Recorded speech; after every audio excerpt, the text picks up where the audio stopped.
Mga balaod bahin sa Nazareo, ang Ginoo miingon kang Moises, sultihi ang mga Israelita nga kon may lalaki o babaye nga maghimog panaad sa pagka-Nazareo ug maghalad sa iyang kaugalingon ngadto sa Ginoo, kinahanglan nga dili siya moinom og bino o bisan unsang ilimnon nga makahubog.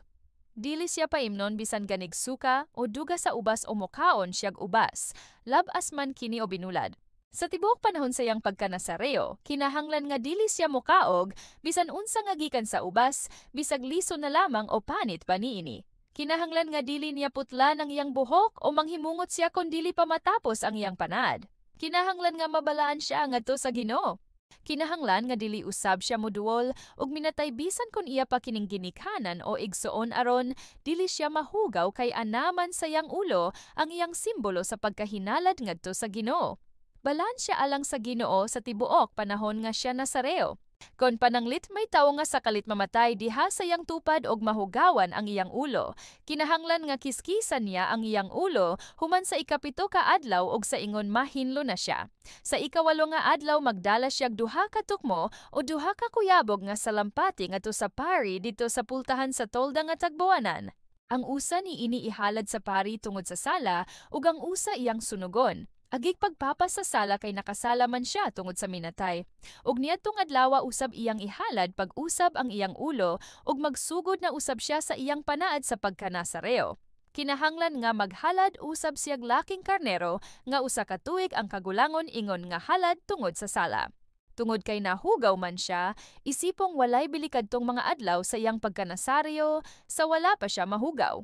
Kung ang usa ka Nazareo makatapos na sa iyang panaad, kinahanglan nga moadto siya sa pultahan sa tolda nga tagbuanan. Dito maghalad siya og usa ka laking karnero, nga usa ka tuig ang kagulangon ug walay tatsaingon na nga halad, nga sunogon og usa ka bayeng karnero, nga usa ka tuig ang kagulangon, nga walay tatsaingon na nga halad tungod sa sala.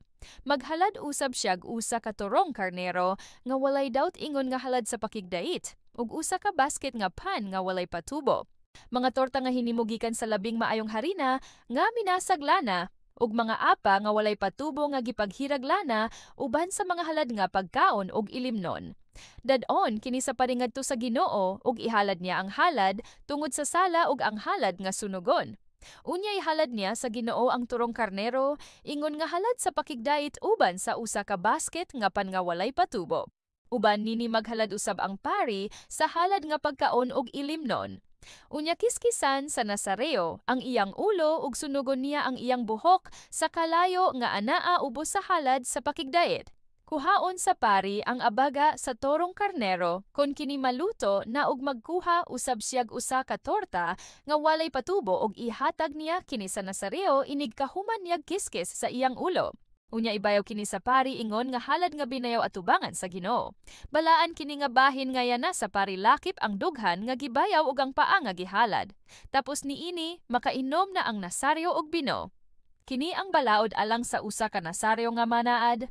Ang iyang ihalad sa Ginoo kinahanglan nga tukma gayud sa iyang panaad ingon nga Nazareo. Kini walay labot sa uban pa nga kinahanglan niyang ihatag.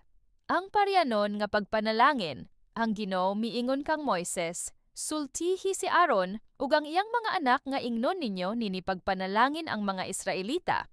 Panalanginan og bantayan kamo sa Ginoo. Magmaluluyon og magmahinatagon siya kaninyo, kahimut-an kamo sa Ginoo og hatagan kamog kalinaw. Ug miingon ang Ginoo, kun ilang ibungat ang akong ngalan agig panalangin alang sa katawhan sa Israel, panalanginan ko sila.